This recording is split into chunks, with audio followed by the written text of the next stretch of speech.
យាយចឹងតើលាងដៃជាមួយអាល់កុលបែបណាទើបអាចការពារពីការចម្លង COVID-19 បានងាយទេសម្លាញ់មើលខ្ញុំណែចាក់អាល់កុលដាក់ពេញបាតដៃ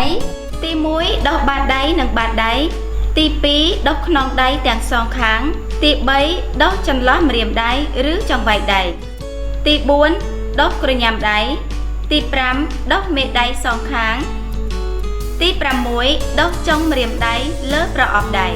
នៅពេលស្ងួតដៃអ្នកមានសុវត្ថិភាព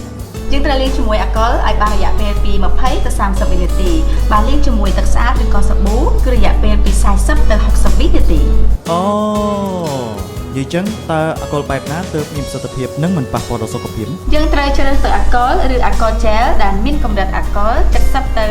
80%និងទទួលស្គាល់ដោយក្រសួងសុខាភិបាល